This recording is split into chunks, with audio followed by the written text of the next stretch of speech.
हम सब अपनी तकदीर को अपने हिसाब से देखना चाहते हैं, मगर क्या तकदीर हमें वही देती है जो हम चाहते हैं?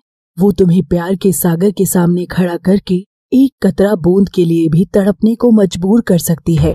तकदीर की एक ऐसी ही कहानी हम अब शुरू करने जा रहे हैं। इश्क जब इश्क रहता है तो मजा आने लगता है। इश्क जब जुनून बने तो चैन जाने लगता है, और जुनून जब सनक बन जाए तो वो बन जाती है सजा। पर इस कहानी के इश्क में सजा किसे मिलने वाली है? जिसने इश्क किया उसे, या जिससे इश्क किया गया उसे? नहीं समझे ना? तो फिर आइए सीधे कहानी ही देखते हैं।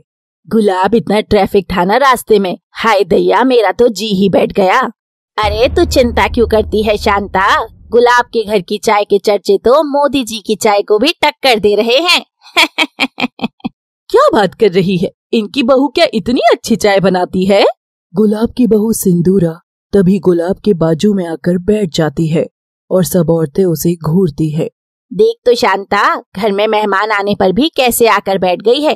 अरे बहुरिया, जाकर चाय वाय लेकर आओ। किससे बोल रही हो जी तुम? मुझसे? मैं और काम? मैं इस घर की बहू हूँ, कोई नौकर नहीं।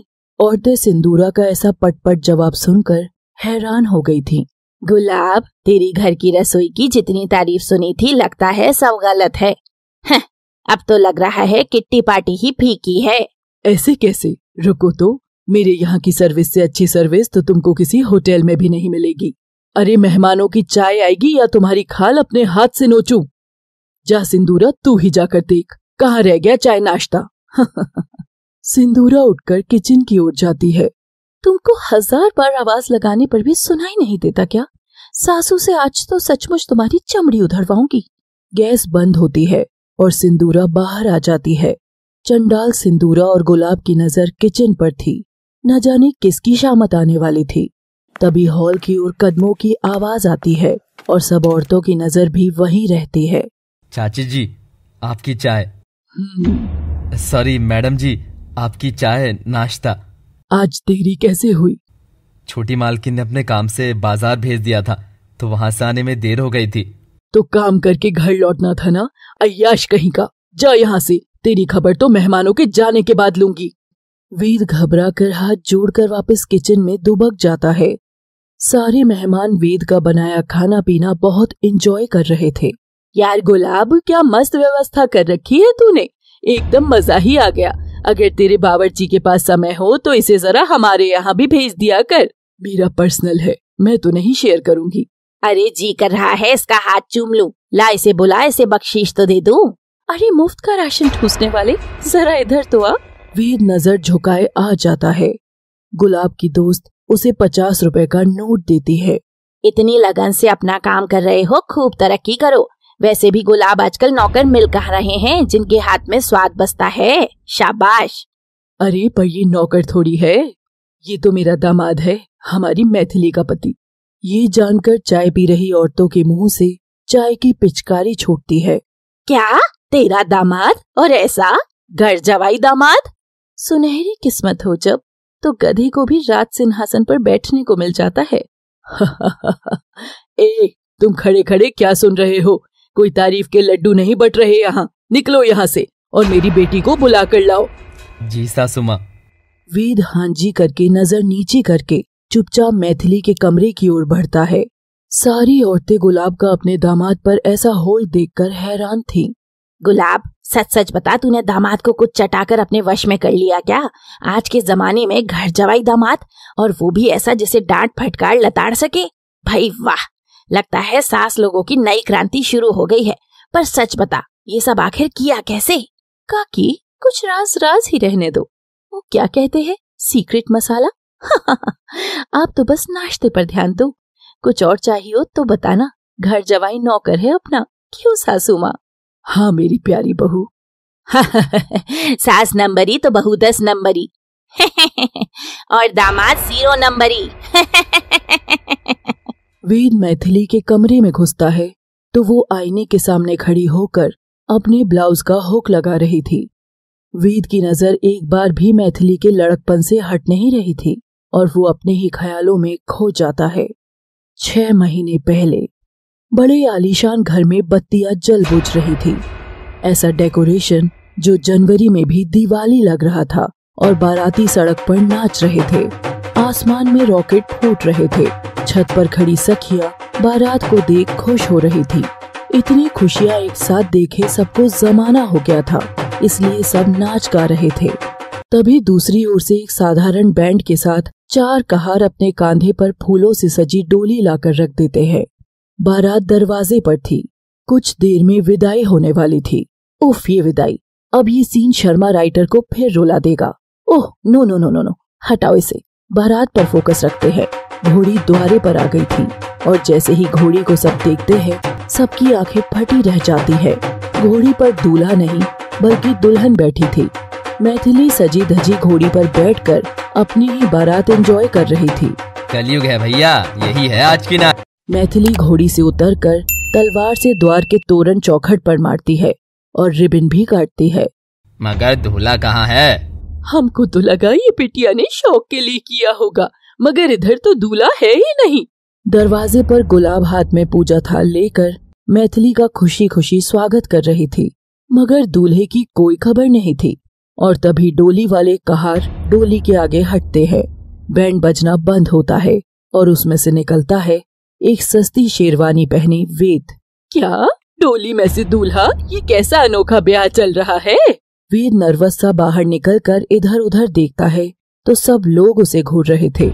अचानक सबकी नजर वेद के हाथ पर पड़ती है। वेद के हाथ जो मेहंदी से भरे थे, मगर मैथिली के हाथ एकदम कोरे थे। आखिर यहाँ सब क्या चल रहा था? ये सवाल आप सबकी तरह मेरा भी है।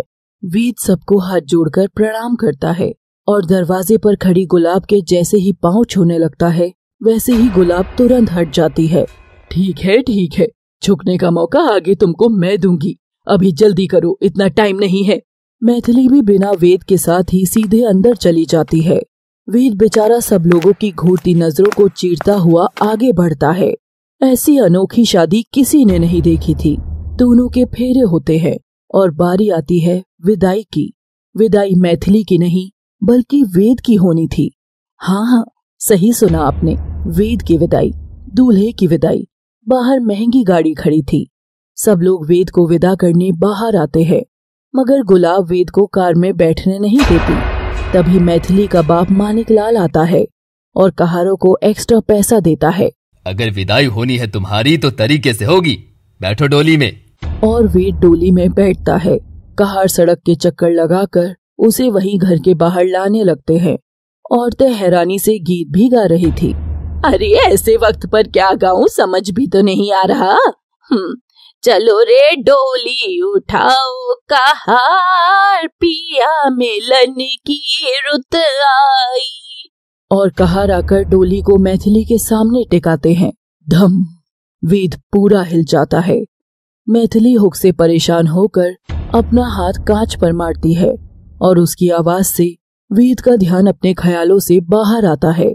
ओहो, तंग कर दिया इस निगोड़े ने। धत, मुझे बंद ही नहीं करना। अपना झरोका खुला रख लूंगी, जिसको दर्शन करने हो कर लेना।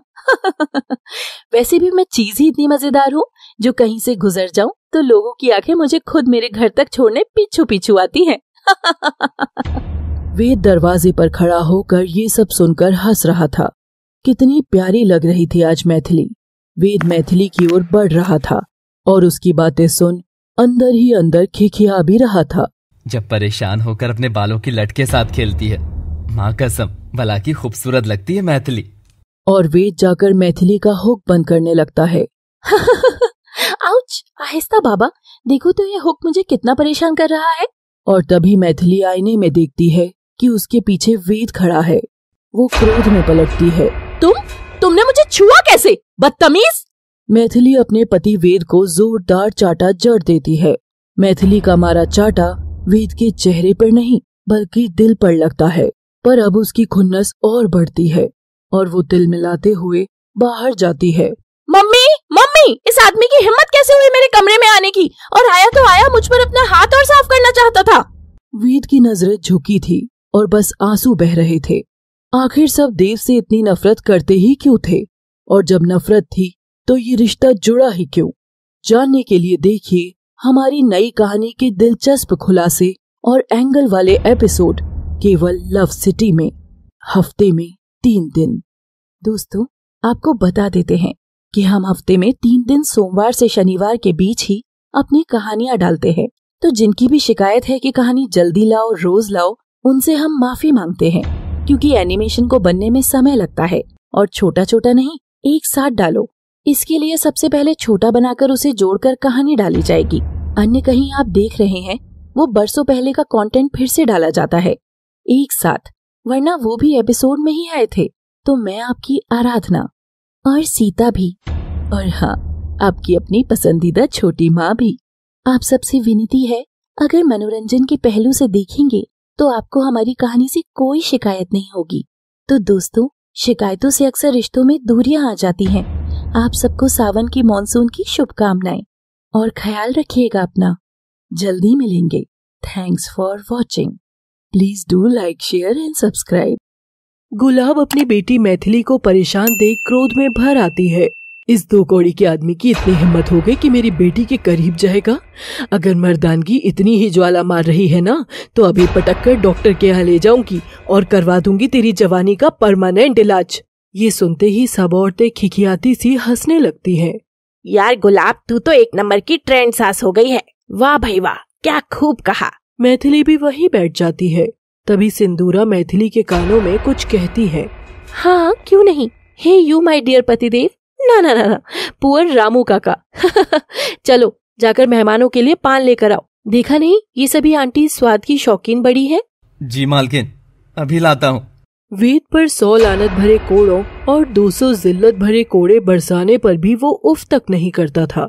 वो अपनी चप्पल पहन ही रहा था कि तभी मैथिली आकर उसकी चप्पल को कैंची से काट देती है। छोटी मालकिन, नहीं, ये क्यों किया? मेरे पास एक ही जोड़ी चप्पल थी। उप्स, ये तो टूट गई। अब राजा बाबू क्या पहनेगा? पहनना ही क्यों है पाँव में कुछ भी? नंगे पाँव जाओ ना तुम। वैसे भी तुम तो बहुत बहादुर हो, इतना सब सह भी लेते हो तो ये भी सहो। जैसा आप कहें छोटी मालकिन। वेद नंगे पाँव ही तड़कती भड़कती धूप में बाहर चला जाता है। तपती चिलकती सड़क पर उसके पाँव जलने लगे थे। वो उछल उछल कर खुद को जलने से बचा रहा था कि तभी उसे सड़क किनारे एक जोड़ी टूटी चप्पल रखी मिलती है। धन्यवाद भगवान, मेरी मदद के लिए। वेद जैसे ही चप्पल उठाने को झुकता है तो देखता है वहाँ एक भिखारी पड़ा था। वो चप्पल उसी की थी। नहीं नहीं, मैं ये चप्पल नहीं लूंगा। मुझसे भी बुरे हाल में जो लोग हैं, अगर उनको देखकर जियूं तो जिंदगी कितनी आसान लगेगी। मुझे तो उस घर में कम से कम 2 वक्त का खाना तो समय पर मिल ही जाता है, पर बहुत से लोग हैं जो भरपेट खा भी नहीं पाते। भाई, भगवान के नाम पर एक भिखारी का भला कर, एक जोड़ी चप्पल दे दे, इसमें पाँव बड़े ही जलते हैं। मेरे पास नई चप्पल दिलाने के पैसे होते तो मैं खुद के लिए भी ले लेता, पर लो भाई, ये 20 रुपए रखो और अपनी टूटी चप्पल जुड़ा लेना। वेद को उसकी तकलीफ देखकर अब अपना गम तो नजर ही नहीं आ रहा था और वो ऐसे ही नंगे पांव पान लेकर वापस लौटता है। चांडाल चौकड़ी वहीं उसका इंतजार कर रही थी। सब पान खाते हैं। ई मुआ तो जर्दे का पान ले आया, अब किधर थूकूं? डार्लिंग आंटी जी, जब सामने खड़ा हो कचरे की पेटी तो क्यों ढूंढे हम वॉश बेसिन? हे यू, इधर आओ और आंटी के आगे हाथ फैलाओ। वेद नजर झुकाकर हाथ फैलाकर शांता के कदमों में बैठ जाता है और वो पान चबाकर उसके हाथों में लाल थूक की पिचकारी मारती है। कुछ छींटे उसके मुंह और कपड़ों पर भी गिरते हैं। सब लोग पत्ते खेलने लगते हैं। वेद डस्टबिन की तरह वहीं बैठा रहता है और शांता का थूक बटोरता रहता है। चलो जी, आखिरी बाजी भी खत्म और किट्टी पार्टी भी ओवर। अब अगली बार शांता के घर ही होगी पार्टी। मैं तो रख लूंगी, पर तब मुझे तेरा ये जमाई कम नौकर ज्यादा चाहिए होगा। आओगे ना मेरे घर तुम? जैसा मालकिन चाहे। पैसे भी दूंगी। पैसे का लालच सुनते ही वेद की आंखों में चमक आ जाती है और वो लपक कर हाँ बोल देता है। हाँ मालकिन, आ जाऊंगा। आप दिन बता दो, मुझे पैसों की दरकार है। वेद, बस आज के लिए काफी है, तुम जाओ अपने कमरे में, कोई कहीं नहीं जा रहा। सिंदूरा की ये चिंता कुछ अलग थी। सब औरतें जाने लगती हैं। देख शांता, क्या फायदा ऐसी दौलत के लालच का कि आप घर जवाई बनकर भी नौकर ही कहलाएं। इससे अच्छा तो इज्जत से किसी गरीब लड़की से शादी कर लेता तो वो 2 रोटियां तो पो देती इसके लिए। फैशन है भैया, फैशन। देखना कुछ दिन में इसका भी ट्रेंड आ जाएगा। चलो चलो, ई गॉसिप को फैलाना भी तो है। वेद अपने कमरे में जाता है, लेकिन उस आलीशान घर में वेद का अपना खुद का कमरा तो था, मगर एकदम झोपड़पट्टी जैसा घर के किसी कोने में, जहाँ सोने के लिए बेड की जगह जमीन पर ही बिस्तर था। वो बेचारा सुबकता हुआ उसी पर लेट जाता है। ये सब मैं बस आपके लिए ही सह रहा हूँ मैथिली जी। माना किस्मत से गरीब हो, मगर स्वाभिमान से कभी गरीब नहीं था। मगर एक दिन आप जरूर मेरा प्यार देखेंगी। बस इसीलिए सब सहूंगा, सब सहता रहूंगा। थप्पड़ मारने के बहाने ही सही, आपने मुझे छुआ तो सही। उधर मैथिली को कुछ अजीब महसूस हो रहा था। उसके पेट में अजीब सी ऐंठन हो रही थी। ऐसा तो तभी होता है जब कोई बात देर तक मेरे अंदर चक्कर लगाती है। मम्मी, क्या बात है ऐसी? कहीं उस वेद की तो नहीं? शायद हाँ, थप्पड़ तक तो सही था, लेकिन वो थूकदान बनवाना थोड़ा ज्यादा हो गया। पर मैं तो उससे माफी कभी भी नहीं मांगूंगी। हाँ, जाकर ये मलहम की कटोरी दे आती हूँ। मैथिली मलहम लेकर उसके कमरे की ओर बढ़ती है। वेद को एक कॉल आती है। वेद, आज शाम को एक पार्टी में जाना है, कपल एंट्री ही करनी है, तो मेरी बेटी मैथिली को ले जाना। जी मालिक। वेद ये बात सुनकर एक्साइटेड होकर खड़ा हो जाता है और आईने के सामने खड़ा होकर अपना हुलिया देखता है। मेरी इस फटीचर हालत में वो कैसे मेरे साथ बाहर जाएंगी? तभी कोई वेद को पीछे से आकर गले लगा लेती है। उसके हाथ वेद के सीने पर लहरा रहे थे। आ गई तुम। मैं जानता था, सबके सामने तुम कितना ही कड़वा बोल लो, मगर अकेले में मलहम तुम भी लगाने। वेद उसका हाथ पकड़कर आगे लाता है तो वो कोई और नहीं बल्कि मैथिली की भाभी सिंदूरा थी। वेद ये देख घबराकर उसका हाथ छोड़ देता है। भाभी जी, आप यहाँ, और ये ऐसे? मुझे भाभी जी नहीं बुला रहे, और ऐसे वैसे क्या होता है? प्यार तो इसी तरह होता है ना। अब मैथिली का भाई तो यहाँ रहता नहीं है, तो मेरे यौवन की तड़प कैसे दूर होए भला? तू ही बता जवाई राजा। और सिंदूरा वेद का हाथ लेकर अपने सीने, कमर, गर्दन हर जगह फैलाने लगती है। हाँ, छू मुझे, छूते रहो जवाई राजा। इस पूरे घर में बस एक तू ही मर्द है जो मेरा दर्द दूर कर सके। देख तो मुझे, क्या मैं तुझे मैथिली से ज्यादा मस्त नहीं लगती? छी भाभी जी, छोड़िए मुझे, ये सब गलत है। आप शादीशुदा हैं, हम भी शादीशुदा हैं, और मैं अपनी बीवी से बहुत प्यार करता हूँ। वो बीवी जो तुझे छूने तक नहीं देती, वो बीवी? हाँ, वही बीवी, क्योंकि मेरा प्रेम उनसे आत्मीय है। मैं आपकी तरह नहीं हूँ जो चोली के खुल जाने पर अपने चरित्र का पजामा भी ढीला कर लो। नहीं।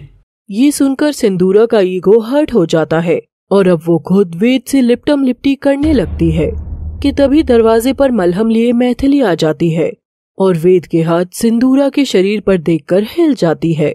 वेद, बेशर्म! मैथिली!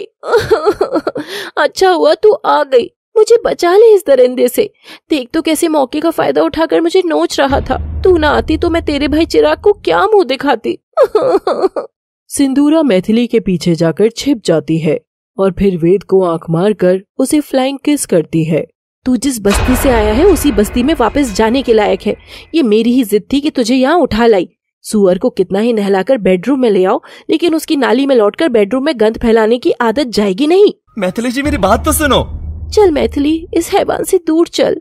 सिंदूरा मैथिली का हाथ थामकर उसे ले जाने लगती है कि तभी वेद दूसरी ओर से मैथिली का हाथ थामकर उसे रोकता है। मैथिली जी, मेरी बात तो सुनो। मैंने कुछ नहीं किया, भाभी जी ही मेरे कमरे में आई थी। ठीक है, मैं माफी मांगता हूँ। और ससुर जी, यानी बड़े मालिक का फोन आया था कि शाम को कपल पार्टी में हम दोनों को जाना है। मैथिली ये सुनकर अब और अधिक चिढ़ गई थी। Couples my foot, you pickster! Maithili पलटकर मलहम की कटोरी को वेद के सिर पर जोर से मारकर चली जाती है और वहीं वेद के मोटा गोंबड़ भी फूट जाता है। वेद फर्श पर पड़ी मलहम निकालकर उसे अपने घावों पर मलता हुआ रो रहा था। आखिर इतनी नफरत क्यों करती हो मुझसे, जब शादी करने का फैसला तुम्हारा ही था मैथिली गुप्ता। मैथिली सिंदूरा के साथ कमरे से बाहर आती है। सिंदूरा सुबक रही थी। तभी मैथिली उसका हाथ थामकर उसे दिलासा देती है, संभालती है। हिम्मत रखो भाभी, ये बात किसी को भी नहीं पता तो घबराओ मत, और आज के बाद ऐसा फिर कभी नहीं होगा। हाँ मैथिली, तू ना आती तो देख कैसा अनर्थ हो जाता। वो दरिंदा तो मुझे नोच खाता। मैथिली सिंदूरा को गले लगाती है और फिर हंसने लगती है। सही कहा भाभी, कुछ तो होता ही, या तो आपके साथ नहीं तो उसके साथ हो जाता। मैथिली सिंदूरा के बाल पकड़कर उसकी मुंडी ऊपर करती है और उसका हाथ मोड़ती है। ये तू क्या कर रही है मम्मा? मैं बताती हूँ आपको भाभी जान। जो आप पकड़े जाने के बाद मेरे पति की ओर नोटी इशारे कर रही थी ना, वो सब मैंने कांच में देख लिए थे। वेद हर किस्म का खराब हो सकता है, फकीर, फटीचर, भिखारी, बेगैरत सब मान लूंगी, मगर वो तुम पर हाथ डालेगा ये नहीं मान सकती। तू एकदम गलत कर रही है मैथिली। सही कहा तुमने, गलत तो कर रही हूँ। जो ये बात किसी को नहीं बोल रही और अपने तक ही रख रही हूँ। तो सुनो डियर भाभी, भाई मेरा रहता है बाहर, और तुमको भी इस फैलती बॉडी में ज्यादा आग लगे ना तो बाहर ही इसे बुझाने की कोई फायर ब्रिगेड ढूंढना। इस घर में ही आग बुझाने की गलती मत करना, खास करके मेरे पति के साथ। क्या समझी लाडो? मैथिली ने सिंदूरा जैसी खतरनाक औरत के 1 मिनट में छक्के छुड़ा दिए थे। वो बकरी की तरह मिमियाती सी वहां से चली जाती है, मगर इसके बाद न जाने क्यों आज मैथिली की भी आंखें नम थी। जिस वेद की इज्जत और जिल्लत दोनों से मैथिली को घास भर फर्क तक नहीं पड़ता था, वो आज रुआसी थी। वो गुस्से से अपने कमरे का सामान इधर उधर फेंक रही थी। तभी अलमारी से उसने एक लाल चुनर निकाली और उसे चीर डाला। क्यों क्यों क्यों किया तुमने ऐसा? क्यों क्यों गौतम, क्यों क्यों किया तुमने ऐसा? क्यों गौतम, क्यों गौतम? कहानी अभी शुरू हुई है, बहुत कुछ दिखाना बाकी है, बहुत किरदारों का आना बाकी है, और उन सब का मजा लेने के लिए आपको लगातार जुड़े रहना होगा हमारी इस नई कहानी से, क्योंकि पिक्चर तो हर कोई देख ही लेगा, मगर ऐसी कहानियों को बनाने के लिए इसे देखना बहुत जरूरी है मेरे दोस्त। देखिए, मुबारक हो तुमको शादी तुम्हारी में अभी आगे खुल रही किरदारों की परतें कैसे कहानी को एक सुंदर मोड़ देने वाले हैं। जानने के लिए देखते रहिए love city channel. Keep watching. Please do like, share and subscribe.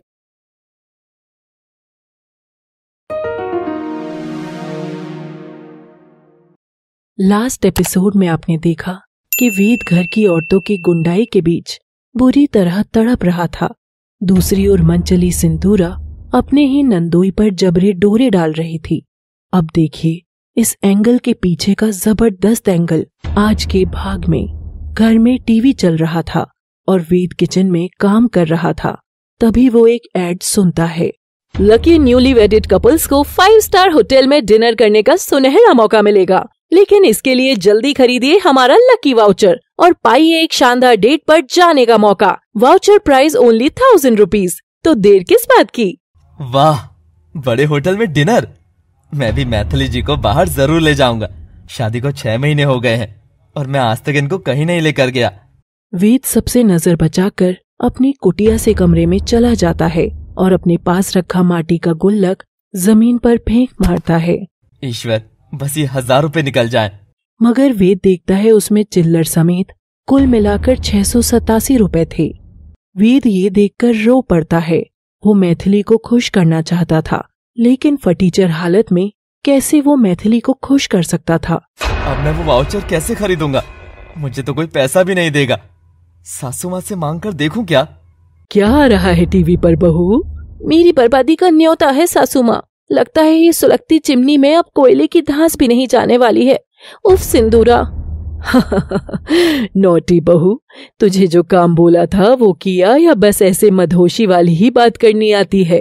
किया भी, और तुम्हारी जंगली बिल्ली ने मुझे देखा भी, मगर पासा कुछ उल्टा ही पड़ गया सासू माँ। उधर मैथिली भी अपने आंसू पोंछकर खड़ी होती है। क्यों रो मैं तुम्हारे लिए? 100 टुकड़ों वाले इस दिल को समेटना सीख लिया है मैंने। इन जख्मी हाथों को सहलाना अब सीख लिया है मैंने। दिल लगी तो तुझसे ही की थी ए जालिम, मगर अब किसी गैर संग रहना भी सीख लिया है हमने। नहीं रोऊंगी मैं। मैथिली अपने आंसू पोंछकर गुलाब और सिंदूरा के पास जाती है और सिंदूरा को घूरती है। तुम तो मुझसे बात ही मत करो। इतनी जोर से हाथ मोड़ा ना मेरा कि अब तक दुख रहा है। एक तो तुम्हारा और सासू माँ का काम करने ही जाओ और तुम मुझको ही नींबू की तरह निचोड़ने लगी। नहीं ना भाभी, वो तो सब दिखाने के लिए करना पड़ता है। सिंदूरा कमरे में खड़ी होकर अपनी साड़ी का पल्लू ठीक कर रही थी। तभी उसकी सास गुलाब उसके कमरे में जाती है। साड़ी खुलवाने की उम्र में कहाँ साड़ी लपेट रही हो बहू रानी? सासू माँ, चिराग को क्यों भेजा आप दोनों ने इतनी दूर? देखो मेरा बदन अब खजूर से छुआरा बनता चला जा रहा है। इस छुआरे को खजूर बनाने का एक रापचिक आइडिया मैं जानती हूँ। भाभी आज तो डांस हो जाए। कुंडी मत खड़काओ राजा, सीधा अंदर आओ राजा। हाँ, मेरा राजा तो दूसरे शहर का बाजा बजा रहा होगा। मेरे नसीब में कहाँ कोई राजा। राजा है ना मेरा वाला, चलेगा क्या तुमको? हाय दैया, धत। अरे नाटक करने के लिए बोल रही हूँ बाबा। इस गाय की खाल में छिपे भेड़िए के हाथ मैं तो नहीं आ रही। अगर तुम इसे हड्डी डालो और ये दुम हिला दे तो मैं इस बात पर इसे लात मारकर बाहर फेंक सकती हूँ। कर दे सिंदूरा बिटिया, अब ऐसी उल्टी बुद्धि की लड़की पाल ली है मैंने कि इसकी बात भी माननी ही पड़ती है। पहले तो जिद कर ली थी कि शादी करूंगी तो इसी फटीचर से करूंगी, और अब हो गई है कि इसे निकालने पर तुली है। मम्मी बस भी करो ना, माना मैंने, हो गई मुझसे गलती। और सिंदूरा उनका काम करने के लिए हाँ बोलकर अपने ही नंदोई पर डोरे डालती है। मगर वेद ठहरा पत्नी व्रतापति, वो सिंदूरा के यौवन पर नहीं पिघलता है। तीनों जनी बैठकर हंस रही थी कि तभी वेद नजर झुकाए आता है। मालकिन, कुछ पैसे चाहिए, मिलेंगे? तुम्हें किस चीज के लिए पैसे चाहिए? बढ़िया खा रहे हो, पी रहे हो, तन ढकने जितने कपड़े हैं, तो क्यों चाहिए पैसे? मैंने पूछा क्यों चाहिए? अयाशी के लिए ही ना? बोलो, अयाशी के लिए चाहिए ना? वेद मैथिली की फटकार सुनकर कांप जाता है। बस बस मैथिली बेटा, ज्यादा डांटेगी तो कहीं इसका पैंट में ही सुसु न निकल जाए। बस फिर तो कल मार्केट की खबर यही होगी, बीवी की डांट पड़ी भारी, पति की पतलून गीली। वेद की आंखों से टपाटप आंसू गिर रहे थे। अच्छा ठीक है, रो नहीं, बताओ कितना पैसा चाहिए? 313। मैं ब्याज भी दे दूंगा मालकिन। 313 का क्या करोगे? दारू का अद्धा तो 350 का आता है ना, बचे हुए 37 रुपए चुराओगे क्या? वेद कुछ बोलता कि तभी गांव का एक आदमी हाफता हुआ घर में घुसता है। मालकिन, मालकिन, मैं आपका खेत जोत रहा था कि तभी एक बैल की तबीयत खराब हो गई। जुताई पूरी नहीं हुई तो कल बारिश होते ही क्यारियां खराब हो जाएंगी और फिर से उतनी ही मेहनत करनी होगी। तो ये मेरी दिक्कत नहीं है, सब परेशानियों का ठेका मैं ही लूं तो हमको चैन कब आए। जाओ यहाँ से, और आगे से ऐसे मुंह उठाकर आने की कोई जरूरत नहीं है। बेचारा आदमी चुपचाप जाने लगता है। तभी मैथिली उसे रोकती है। 1 मिनट काका, वैसे एक बैल तो हमारे पास भी है, चाहो तो इससे जुतवा लो खेत। क्यों वेद, पैसे चाहिए ना? जाओ कमा लो। आदमी ये देखकर हैरान था कि गुलाब अपने घर के जवाई को खेत जोतने के लिए भेज देती है। अब ये इतना तड़पेगा कि अपने आप यहाँ से चला जाएगा। चलो भाभी, लाइव पिक्चर देख कर आते हैं। और वेद के पीछे पीछे सिंदूरा और मैथिली भी जाती हैं। दोनों गांव की कमला विमला जैसी चुगलखोर आंटियों की तरह अपनी अपनी छतरियों के नीचे खड़ी थी और खेत में जोरदार धूप थी। उसी से बेचारा बैल लड़खड़ा कर गिर गया था। जवाई बाबू, आप ये काम करोगे? जवाई बाबू रहने दो, खेत में जो नुकसान होगा मैं भुगत लूंगा, ये सब आप रहने दीजिए। काका, शरीर तो सबका ही हाड़ मांस का बना होता है। जैसे बेचारे इस बैल का है वैसा ही मेरा भी। और जो पैसे आपके नुकसान में लगेंगे वो काम के बदले आप मुझे दे देना। वेद कांधे पर हल उठाकर चिलकती धूप में नंगे पांव हल जोतने लगता है। सिंदूरा और मैथिली ये देखते रह जाते हैं। मैथिली, ये तेरा वाला किस मिट्टी से बना है री? ये ना रुक रहा है ना थक रहा है, बस हल चलाता जा रहा है। काका, पूरा खेत जोत दिया है, क्या मेरी मजदूरी 313 रुपए हुई है? जवाई बाबू, जितना आपने काम किया है ये 1000 रुपए से भी कहीं ज्यादा है। नहीं काका, मुझे बस 313 रुपए ही चाहिए और बाकी इस बेचारे भूरा बैल के लाज में लगा देना। वेद खेत के बाहर आ रहा था मगर उससे चला भी नहीं जा रहा था। उसके हाथ पांव बुरी तरह से छिल चुके थे।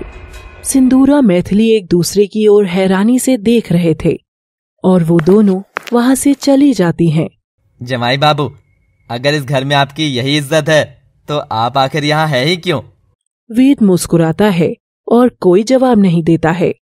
आखिर उस आदमी के सवाल का जवाब हम सबको भी चाहिए। तो क्या मैथिली ने वेद को तंग करने के लिए ही उससे शादी करी थी?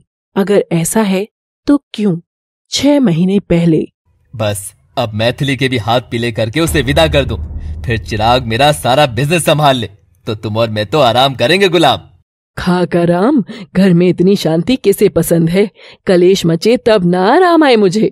मैथिली अपनी शादी की बात सुनकर खुश होती है और शर्माकर सीधे अपने बॉयफ्रेंड गौतम के घर पहुंच जाती है। वो लगातार घंटियां बजाते जा रही थी।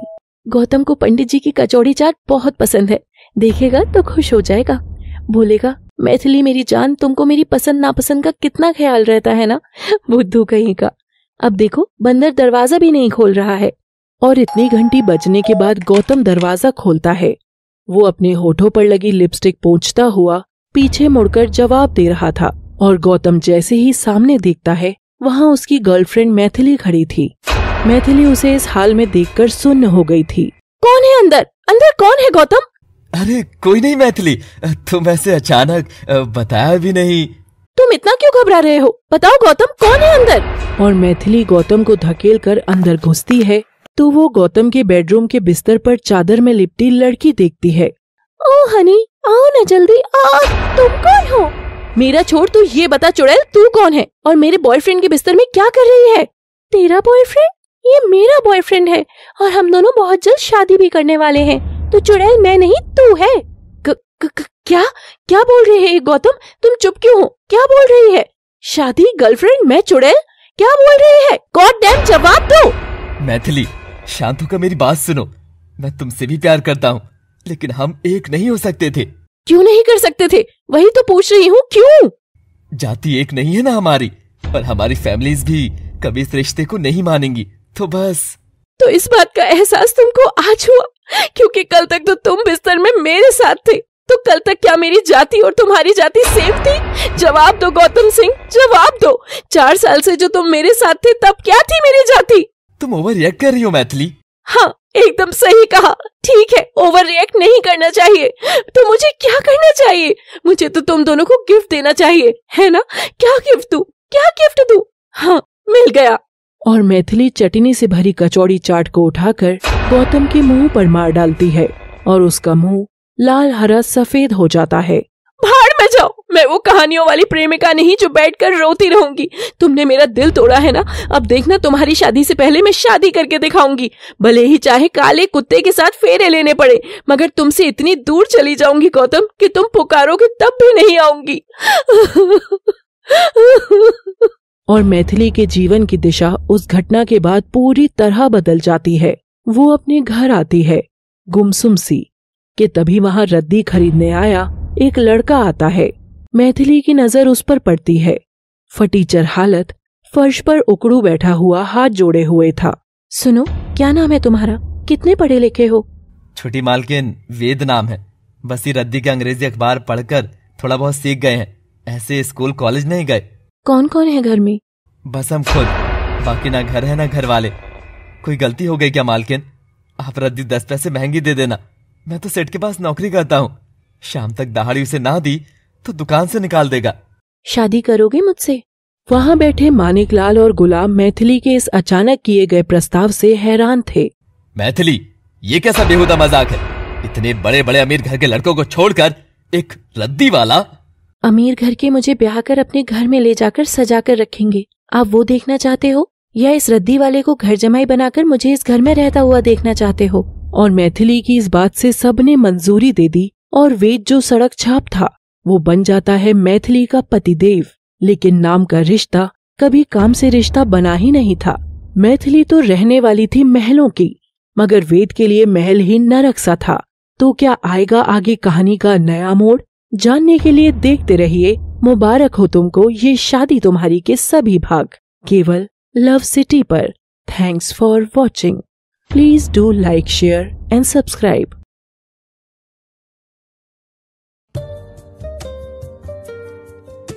वेद दर्द में करहाता हुआ सो जाता है, लेकिन देर रात को उसका अलार्म बजता है और वो हड़बड़ाकर उठता है।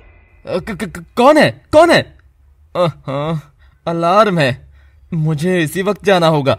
वेद अपना सब्जी वाला झोला ही लटका कर आधी रात में दबे पांव घर से निकलता है कि तभी उसे निकलता हुआ मैथिली देख लेती है। ये लावारिस इतनी रात को कहाँ जा रहा है? जाकर देखती हूँ आखिर ऐसा कौन सा राज है जो इसे रात में ही बाहर निकलना है। मैथिली भी अपनी कार से उसके पीछे पीछे चल देती है। वेद दबे पांव सड़क पर पैदल चल रहा था कि अचानक सुनसान सड़क पर कुछ गुंडे उसे घेर लेते हैं। ये चिकने, कौन सा खजाना लेकर जा रहा है इतनी रात में? ला ला, ये बैग हमें दे दे। ना ना, नहीं, मैं ये बैग नहीं दूंगा। और गुंडे वेद को बहुत मारते हैं। वो खूनम खून होने के बावजूद भी अपना झोला नहीं छोड़ता है। तभी गुंडे पुलिस का सायरन सुनकर भाग जाते हैं। अजीब पागल है, ऐसा क्या है इस थैले में जो इसे अपनी जान से भी ज्यादा प्यारा है। वेद लंगड़ाता हुआ उठता है और अपना झोला उठाता है, मगर खींचातानी में वो फट गया था। उसमें से निकल रहे सिक्के, चिल्लर और गले नोट सब फर्श पर बिखरने लगते हैं और वेद घबराकर उन्हें चुगने लगता है। मेरा पैसा, मेरा पैसा! हवा से एक नोट उड़ जाता है और वेद छाले वाले पांव से ही उस नोट के पीछे दौड़ता है। ऐसा पागलपन इन चिल्लर पैसों के लिए, आखिर क्यों? नोट वेद के हाथ में आ जाता है और वो सब समेटकर एक बड़े से होटल के बाहर पहुंचता है, जहां लकी वाउचर का काउंटर लग रहा था और वहां लग रही थी लंबी भीड़। वेद लाइन में लग जाता है। मैथिली भी बात जानने के लिए अपना मुंह स्कार्फ से ढककर वेद के पीछे ही लग जाती है। अरे भाई साहब, ये आधी रात में किस चीज की लाइन लग रही है? होटल में कैंडल लाइट डिनर के लिए लकी वाउचर की मैडम। क्या आप भी अपने पति के लिए लेने आई हैं? नहीं नहीं, मैं तो अपना पौआ खरीदने आई थी, सोचा वही लाइन होगी। छी छी, लड़की होकर कैसी हरकतें करती हैं? ये शराब आदि के लिए रात में निकलना कितना खतरा भरा है। मैथिली जी तो शराब की एक बूंद को भी हाथ नहीं लगाती हैं। बहन जी, आप भी शराब छोड़ दीजिए। अरे चिकने, बहन जी बोलकर तो तूने बना बनाया मूड ही खराब कर दिया। उतर गई मेरी तो सारी। उफ, तो तू क्या अपनी बीवी के लिए इतना पगला रहा है? हाँ, केवल मेरी मैथिली के लिए। मेरा बस चले तो मैं उसके लिए बाहरों के मौसम खरीद लाऊं। भक, पी मैंने है पर बेवड़ा तो तू लग रहा है, पगलेट कहीं का। और मैथिली बहाने से लाइन से बाहर आ जाती है। वेद की बारी आती है और वो काउंटर पर अपना सारा चिल्लर रख देता है। मेरा लकी वाउचर दे दो मुझे। अरे इस चिल्लर में तो तुझे बस गेट के भीतर ही झांकने को मिलेगा। पूरे 300 रुपए कम है इसमें। न जाने कहां कहां से भिखारी उठ कर आ जाते हैं। कोई फेंको इसे बाहर रे। 300 रुपए? मगर कम कैसे? और वेद को उठाकर बाहर फेंक दिया जाता है। दरअसल गुंडे लोग छीना झपटी में वेद का कुछ पैसा चुरा ले गए थे। वेद जमीन पर बैठकर बिलक बिलक कर रो रहा था। अब मैं मैथिली जी को कैसे बाहर लाऊंगा, कैसे? मैथिली ये देखती जा रही थी कि अचानक उसे महसूस होता है कि उसकी आंखें बह रही थी। इतनी यातना तुम क्या सिर्फ मेरे लिए सह रहे हो वेद? इतनी यातना? क्या तुम सच में मुझसे इतना प्यार करते हो वेद? पर तुम्हारा मेरा कोई मिलन नहीं, कोई मिलन नहीं। और मैथिली वहां से चली जाती है। वेद सारी रात गायब रहकर अगली सुबह लौटता है, मगर दरवाजे पर गुलाब और सिंदूरा हाथ में झाड़ू और बेलन लेकर तैयार खड़े थे। तो आ गए आप दामाद जी, और बताइए कैसे करे खातिरदारी आपकी? पहले बेलन खाइएगा या झाड़ू? तेरी गलती नहीं है लड़के, दरअसल हमने ही तुझे सिर चढ़ा रखा है। जो इतने अच्छे घर का दामाद होकर भी तू रात रात भर आवारों की तरह बाहर था। सासू माँ, न जाने किस किस से मुंह भी काला कराया होगा। देखिए आपने उल्टी गंगा की धार कैसी दिखती है, जो यातनाएं हर वक्त एक औरत, एक लड़की, एक माँ, बहन, बेटी, बहू सह सह कर किरदार दर किरदार में ढलती चली जाती है। आज एक लड़के को भी उन्हीं सब यातनाओं से गुजरना पड़ रहा है। बात ये नहीं है कि वो लड़की है सह लेगी या वो लड़का है चुप रह लेगा। बात इतनी सी है, सहना चुप रहना सब आप खुद चुनते हैं। वेद ने भी अपनी किस्मत खुद ही चुनी थी।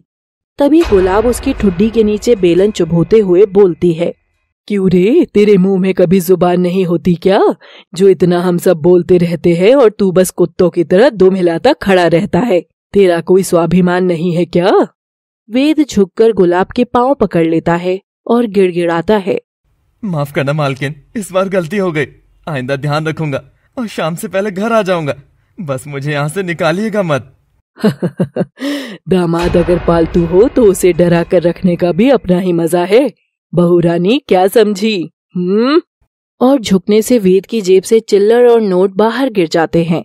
वो हड़बड़ाकर उनको उठाने लगता है कि तभी सिंदूरा उसके हाथ पर अपना पाँव रख देती है, वो भी हील की सैंडल वाले पाँव।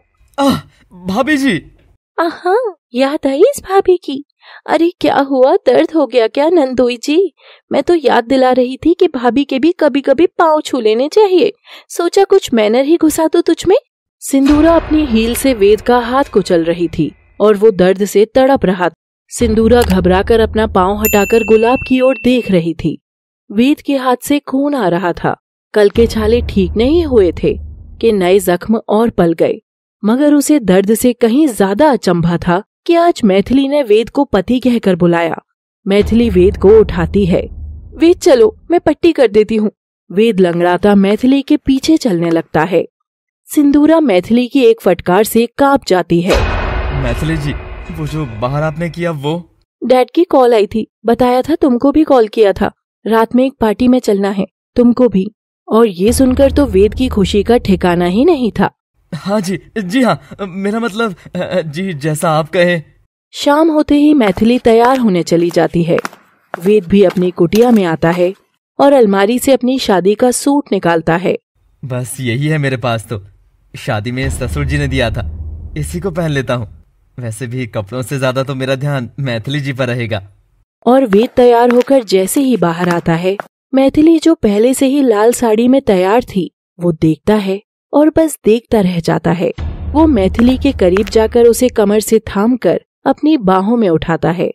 मेरी वाइफ ही। मेरा हबी, और हाँ, सिर्फ मेरा। हाँ जान, सिर्फ तुम्हारा। ऐसा लगता है जैसे परी की तरह तुम आई हो और अपनी जादुई छड़ी घुमाकर मेरी सारी दुनिया बदल दी। तुम कहो तो तुम्हें चूम लूं और बस चूमता ही चला जाऊं। हाँ ना, यस प्लीज, किस मी जान, हमारा पहला किस। और वेद मैथिली को कस के थामकर चूमने लगता है। मैथिली चुटकी बजाकर वेद को ख्यालों से बाहर निकालती है और वेद देखता है कि वो मैथिली की जगह खंबे को चूम रहा था और जिसका हाथ पकड़कर वो खींच रहा था वो मैथिली नहीं, उसकी सास गुलाब थी। ए मुए छोड़, छोड़ ससुरे नीच, माँ जैसी सास को दबोचता है। मालकिन माफी। मैं सब समझ रही हूँ नोटी बॉय। चलो गाड़ी निकालो, देर हो रही है। पार्टी ग्रैंडसन होटल में है। क्या ग्रैंडसन होटल में? ये तो वही लकी वाउचर वाला होटल है। चौंक क्या रहे हो? तुम्हारे ताऊ का होटल तो है। नहीं, 5 सितारा है।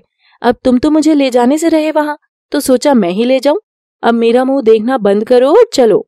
और वेद एक्स्ट्रा एक्साइटेड होकर गाड़ी निकालता है और मैथिली उसके बगल वाली सीट पर ही आकर बैठ जाती है। अब वेद धीरे धीरे अपने रिश्ते को आगे बढ़ता देख पा रहा था। वो दोनों होटल के लिए निकल जाते हैं। आज शाहरुख खान का डायलॉग क्यों इतना याद आ रहा है वेद? जिस शिद्दत से तुमको मैंने पाने की ख्वाहिश की है कि जर्रे जर्रे ने मुझे तुमसे मिलाने की साजिश की है। हो ना हो, मैथिली को मेरे प्यार की झलक मिल गई है और शायद इसीलिए मैथिली मुझे उसी होटल में ले जा रही है। मैं जानता था मैथिली कि तुम एक दिन मेरी फीलिंग्स जरूर समझोगी। अरे अरे वेद, क्या है? ध्यान कहाँ है तुम्हारा? सॉरी मालकिन। For God sake stop calling me मालकिन। आई मीन मुझे अभी मैथिली ही बुलाओ। वेद ये सुनकर शर्मा जाता है। ओके मैथिली। बुद्धू। और मैथिली गाड़ी के बाहर मुंह निकालकर गुनगुना रही थी। हवा से तंग होती उसकी लहराती जुल्फे इतनी हसीन लग रही थी। वेद उसे निहारे जा रहा था। इश्क में निगाहों को मिलती है बारिशें, फिर भी क्यों कर रहा दिल तेरी ख्वाहिशें। दिल मेरी ना सुने, दिल की मैं ना सुनूं। दिल मेरी ना सुने, दिल की मैं ना सुनूं। आज आप बहुत खुश लग रही है मैथिली। हम जा ही ऐसी जगह रहे हैं कि बस दिल चिहुक उठा है। तुम भी वो जगह देखोगे तो तुम्हारा दिल भी गाने लगेगा। वेद भी खुश था। शायद वक्त अब बदल रहा है। कहानी किसी अंजाम की तलाश में चल पड़ी है शायद। और बस अब होटल भी आ जाता है। तुम गाड़ी पार्क करके आओ और तब तक मैं एंट्री पास चेक करवा देती हूँ। वेद खुश होकर गाड़ी पार्क करने जाता है। एंट्री पर बहुत जोरदार भीड़ थी। वेद पार्क करके आता है तो देखता है कि मैथिली ने गलती से किसी का हाथ पकड़कर अंदर एंट्री ले ली। ये देख वेद वहीं से चिल्लाता है, मैथिली जी, मैं ये रहा। मैथिली जी, मैथिली जी, आप गलत के साथ चली गई हैं अंदर। उसे चिल्लाता देख गार्ड लोग आकर वेद को पकड़ लेते हैं। अरे सर, मेरी वाइफ अंदर है, मैं बाहर रह गया, आप उनको बुला दीजिए। अरे भाई, क्यों मजाक कर रहे हो? तुम जैसों की पत्नियां अंदर होने लगी तो इस पार्टी में फटीचरों की फौज नाचेगी। भाई, जितने का तेरे बाराती सूट है उससे महंगी तो यहाँ की कप प्लेट होंगी। नहीं, मेरा विश्वास करो सर, मेरी बीवी अंदर चली गई और गलती से मैं बाहर रह गया। गलती से रह गया या छोड़ दिया?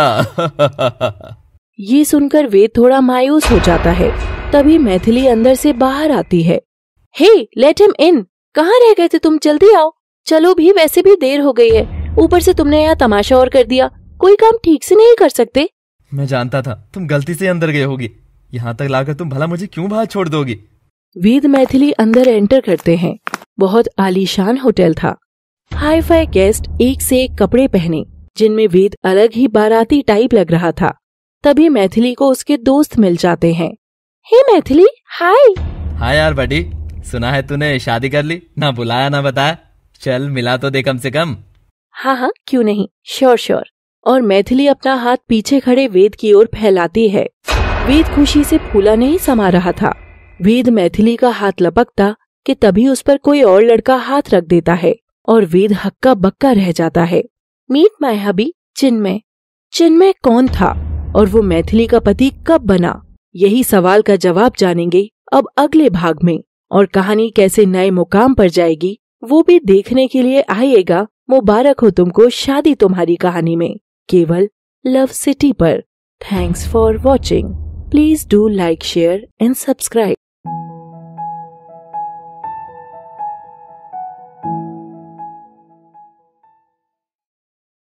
Meet my hubby, Chinmay. Chinmay, ये सोनिया और सुधीर हैं। ओह वाओ, मैथिली का हबी तो कितना लवी है। I mean you are cute. मेरे पति पर लाइन नहीं मारेगी। मैथिली अपने दोस्तों के साथ हंस हंस कर बात कर रही थी। कभी वो चिन्मय को गले लगा रही थी तो कभी चिन्मय के गालों को चूम रही थी। ये देख वेद का खून जल उठता है, मगर वो करता भी तो क्या करता, इसलिए वो बस शराब के शॉट्स लगा रहा था दमादम। यार मैथिली, उधर खड़ा वो लड़का हमारी ओर कब से घूरे जा रहा है। तू कहे तो इसे 2-4 बार धोप कराऊं क्या? अरे मेरी बहन, रुक जा बहन, रुक जा। वो मेरा ड्राइवर है, मेरी गाड़ी निकालने के इशारे का वेट कर रहा होगा। चलो ना पार्टी एंजॉय करते हैं। तभी नाचते हुए मैथिली के कपड़ों पर जूस गिर जाता है और वो वॉशरूम में क्लीन करने जाती है। मैंने तेरा नाम दिल रख दिया, मैंने तेरा नाम दिल रख दिया। तभी नशे में चूर वेद आकर पीछे से मैथिली का मुंह दबोचता है और उसे दीवार के सहारे खड़ा कर उसे जकड़ लेता है। किसका नाम दिल रख रही हो तुम? उस सूट वूट वाले साहब का? मेरी बीवी होकर दिल में किसी और को बसाए हो? छोड़ो मुझे, छोड़ो मुझे। क्या बदतमीजी है ये?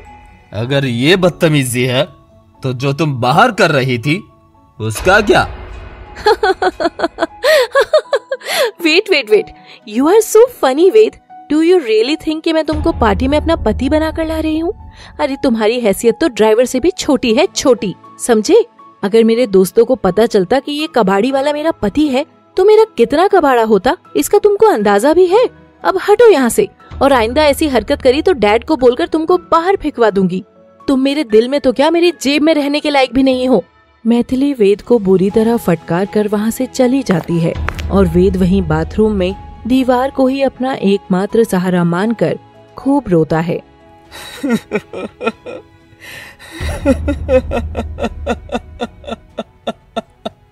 मैथिली, आखिर कब दिखेगा तुमको मेरा प्यार? तुम्हें किसी और का हाथ थामते हुए भी मैंने देख लिया है, बर्दाश्त कर लिया है, मगर तुमको मेरा प्यार क्यों नहीं दिखाई देता? क्यों नहीं?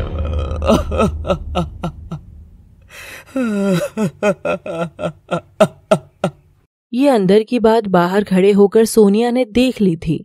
ओ तेरी, बाहर तो बड़ी डींगे हाँक रही थी अपने पति के नाम की, पर इसका सच तो खूब रसदार निकला। अभी तो मजा आएगा गॉसिप में। वेद आंसू पोंछकर बाहर आता है। वो पलटकर वहाँ से जाने का फैसला करता है, मगर तभी उसके सामने सोनिया और सुधीर आ जाते हैं। दोनों ही सच जान गए थे। अरे सर, आप कहाँ जा रहे हैं? अरे जीजा जी, अभी आपसे परिचय भी नहीं हुआ और आप तो लौट कर चल दिए। अरे अभी तो पार्टी शुरू हुई है, जरा सा जाम लीजिए, अपनी बीवी को एंजॉय करता हुआ देखिए। अरे देखिए ना जीजा जी, बसंती नाच जो रही है गब्बर के साथ। सोनिया जबरदस्ती वेद का मुंह घुमाती है। वो देखता है कि चिन्मय ने उसकी बीवी को बाहों में उठा रखा है और अच्छा सिला दिया तूने मेरे प्यार का। प्यार ने ही छीन लिया चैन आपका। वेद शराब की बोतल जमीन पर मारता है और वो टूट जाती है। वो उसे लेकर चिन्मय के पास जाता है और उसकी गर्दन में चुभोकर, हे, छोड़ मेरी बीवी को, फ्रॉडी पति। आई एम हिज पति। जीजा जी, हिज नहीं, हर पति। जीजा जी की इंग्लिश बहुत पुअर है। हाँ, जीजा जी की इंग्लिश ही नहीं, जीजा जी भी पुअर ही है। ये जीजा जी का सूट गिव बाय ससुर जी। ये तेरे जीजा जी का बूट गिव बाय तुम्हारी बहन जी, यानी मेरी पत्नी जी। इतना प्यार किया, इतना दुलार किया, तब भी मैं पति कहलाने के काबिल तक न बन सका। और इसीलिए ये तुम्हारी जीजी ने एक भाड़े के पति को सूट बूट पहनाकर अपना सैया बना डाला। पर इसकी तो मैं आशिकी करेगा मेरी बीवी से। हाँ, अब करके दिखा। और वेद चिन्मय को टूटे कांच से फिर डराता है कि तभी मैथिली को इतनी भयंकर शर्म आती है कि वो वेद को जोर से चांटा मारती है। वेद, बदतमीज हो तुम। चिन्मय कोई ऐरा गहरा नहीं, मेरा खास दोस्त है और यहाँ मेरी मदद के लिए आया है। सोचा तुम पर तरस खाकर तुमको अपने दोस्त की तरह रख लूं, पर तुमने तो सब खराब कर दिया। गवार, जाहिल, भिखारी ही रहोगे तुम। और आज जो तुमने ये किया है, जरूर तुम टपोरी गुंडे भी रहे होगे। नफरत है मुझे तुम्हारे इस चेहरे से, नफरत है। इश्क में पागल बना वेद अब गुंडा कहा जा रहा था। लड़के अक्सर इश्क में अपना आपा खोकर ऐसे ही बेकाबू हो जाते हैं, मगर आज तक लड़की को जो इनकी शराफत नजर नहीं आ रही थी, उन्हें लड़कियों को तुरंत लड़के का गुंडापन नजर आने लगता है। बेचारा वेद पल भर में हीरो से मैथिली के जीवन का विलेन लगने लगा था। वेद घुटनों पर आकर गिड़गिड़ाकर मैथिली से माफी मांगता है और कांच की बोतल दूर फेंक देता है, मगर मैथिली को तिल भर भी फर्क नहीं पड़ा था और वेद पार्टी से बाहर निकल जाता है। ओ गॉश, भला टली। मैथिली अपने आंसू पोंछकर फिर से डांस करने लग जाती है कि तभी उसके पीछे एक लड़का खड़ा हो जाता है और उसके कंधे को थपथपाता है। वो पलटती है और हैरान हो जाती है। वेद आंसुओं को बहने से रोक नहीं पा रहा था और वो होटल के बाहर जैसे ही निकलता है, एक बड़ी काली गाड़ी उसके सामने रुकती है। वेद घबरा जाता है। गाड़ी का दरवाजा खुलता है और काले मास्क वाले काले ही कपड़े पहने कुछ गुंडे कार से निकलते हैं और वेद को पकड़कर गाड़ी में ले जाते हैं। वो बेचारा चीख भी नहीं पाता। वेलकम जमाई राजा। तो क्या मैथिली और सिंदूरा ने फिर से कोई चाल चल दी है या ये पूरी कहानी किसी और की चाल है? देखिए आगे। गौतम, तुम? ओह माय गॉड, तुम यहाँ? हे हॉटी, कैसी हो तुम? व्हाट इज सरप्राइज, तुम इस पार्टी में मिलोगी मैंने सोचा नहीं था। बाय द वे, सुना है मैंने तुमने शादी कर ली है। वो मैं वो तो तुमने भी सगाई कर ली है? गौतम और मैथिली, दो बिछड़े प्रेमी, एक दूसरे से नजरें चुराकर भी एक दूसरे को ही देख रहे थे। बाय द वे, ये पार्टी है किस चीज की? आई डोंट नो, डैड ने कॉल पर बोला था मुझको जाना है और मैं तो जानती भी नहीं थी कि यहाँ मेरे सब दोस्त भी आए हैं। दोस्त के दोस्त के दोस्त भी हैं, वो देख वहाँ। एक्चुअली मुझे बताया गया था कि ये कोई एंगेजमेंट सेरेमनी की पार्टी है। एंगेजमेंट? किसकी एंगेजमेंट? मैथिली और गौतम। हॉल की इस एक आवाज से सारी press, media, hotel staff, manager सब सीढ़ियों के नीचे खड़े हो जाते हैं। सब एक जगह हो जाओ, मिस्टर बख्शी आ गए हैं। क्या? मिस्टर बख्शी की पार्टी? Oh wow. तुम्हारी और मेरी सगाई? कौन है बख्शी? मिस्टर बख्शी, वो जो अपनी जेब से एक हाथ निकाल ले तो सारा शेयर मार्केट हिल जाता है, एक पांव आगे बढ़ा दे तो कंपनियों की लाइनें लग जाती हैं। कंपनियां क्या, शेयर का शेयर खरीद लें। इंडिया के सबसे बड़े बिजनेस टाइकून। आयला, मिस्टर बख्शी को तो अंबानी के बेटे का भी न्योता आया था। हाँ, मैंने खबर देखी थी, मगर बिजी होने के कारण वो गए नहीं थे। बहुत बड़े आदमी हैं यार। हे, खुसर फुसर नहीं, मिस्टर बख्शी हेट्स विस्परिंग। और मिस्टर बख्शी पलटते हैं तो सबके मुंह खुले रह जाते हैं। जो कोई और नहीं, वही फटीचर वेद था। वेद नीचे उतर कर आता है और मीडिया वाले उसे घेर लेते हैं। मिस्टर बख्शी, आप इतने दिन तक कहाँ लापता थे? गुम था किसी के प्यार में, एक गलत आदत में, शायद अब लौटने का समय आ गया है तो लौट आया। उम्मीद करता हूँ ये चेहरा आप सब भूले नहीं होंगे। वेद मैथिली की ओर देखता है। किसी को भी अपनी आंखों पर विश्वास नहीं हो रहा था। वो अपनी बाहें फैलाकर मैथिली की ओर बढ़ रहा था। मैथिली ये देख खुश थी और वेद मैथिली के बगल से निकलता हुआ पीछे खड़ी सिंदूरा के गले मिलता है। भाभी तुम? पार्टी का दस्तूर है तो क्या मैं इस हसीना के साथ डांस कर सकता हूँ? Why not वेद? सिंदूरा और वेद के अलावा गौतम और मैथिली भी डांस करते हैं। मैथिली का तो दिमाग ही हिल गया था। तभी सब डांसिंग कपल के पार्टनर बदलते हैं और मैथिली वेद की बाहों में आ जाती है। वो वेद, ये सब मिस्टर बख्शी, मैं क्या बुलाऊं तुम्हें? फटीचर, तुम मुझे वही बुलाओ, तुम्हारे मुंह से बड़ा ही सुंदर लगता है। वेद, वो सब, मगर ये आखिर हुआ कैसे? शाम इतनी हसीन है, तुम हो, तुम्हारा गौतम है यहाँ पर, तो फिर क्यों इतनी परेशान हो? मैं बख्शी हूँ या रद्दी वाला, तुमको उसकी क्या पड़ी है? ये आलिशान पार्टी तुम्हारे लिए ही है। मुबारक हो मैथिली, ये रिश्ता तुम्हें मुबारक रहे। और वेद मैथिली को घुमाकर गौतम की ओर फेंक देता है और शराब का जाम उठाकर पीता हुआ जोर से जमीन पर फेंकता है। अंगूठी लाओ। वेद पलटकर अपने आंसू छुपा रहा था। मैथिली अपने बीते कल के दर्द में इतनी चूर थी कि उसे लगा कि गौतम उसी के पास आ बैठा है। गए क्यों? बोलो, तुम गए ही क्यों थे? क्यों गए थे गौतम? तुमको पता है तुम्हारे जाने के बाद मैंने क्या क्या कर दिया? बदले की भावना में मैं इतनी अंधी हो गई थी कि मैंने एक ऐसे लड़के से जबरदस्ती शादी कर ली जिससे प्यार करना तो दूर, मुझे उसकी सूरत भी नहीं पसंद। पर क्यों किया तुमने ऐसा? ताकि मैं खुद को सजा दे सकूं, तुमसे प्यार करने की सजा। मैं जब भी उस रद्दी वाले को देखती थी तो मुझे गुस्सा आता था, तुम पर, खुद पर। सच कहूं तो खुद को टॉर्चर करने के लिए मैंने उससे रिश्ता जोड़ा, लेकिन मैं नहीं रह सकती तुम बिन, नहीं रह सकती गौतम। वेद खिड़की से झांककर सब सुन रहा था। मैथिली का एक एक सच वेद की सीने में चुभने वाला एक तीर था। अपना कुछ था नहीं, जो कुछ तूने दिया उसे अपना मानकर मैं जीता रहा था। तुमने जितना दर्द दिया, हर दर्द पीता जा रहा था, हर सितम सहता जा रहा था। और तूने कह दिया कि मुझे देखने से तुझे तकलीफ मिलती थी। और मेरी तकलीफ का क्या मैथिली? उसका क्या? क्या इस पूरी कहानी में मेरी तकलीफ एक बार भी तुमको नजर नहीं आई? ठीक है, किया तुम्हें आजाद कर दिया। वेद सिंदूरा के पास जाता है। सिंदूरा, समय आ गया है। तो क्या तकदीर की पेटी खोलने का समय आ गया है? हाँ सिंदूरा, कुछ रिश्तों का बिछड़ना ही जरूरी रहा, अब मिलना ही जरूरी रहा। अंगूठियां लाओ।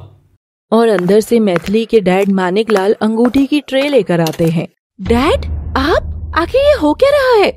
माय डियर वाइफ, आज से तुम आजाद हो। मुबारक हो तुमको ये शादी तुम्हारी, सदा खुश रहो तुम, तमन्ना है हमारी। वेद इश्क में हंस रहा था या रो रहा था, ये तो अब आप ही जानो। देखिए अब क्या कहानी है सिंदूरा और वेद की। सवाल कई, जवाब एक ही, जो मिलेगा अब कहानी के सीजन 2 में। एकदम नए अंदाज की कहानी का आगाज होने वाला है, केवल लव सिटी पर। तब तक के लिए keep watching. Please do like, share, subscribe and comment your views also.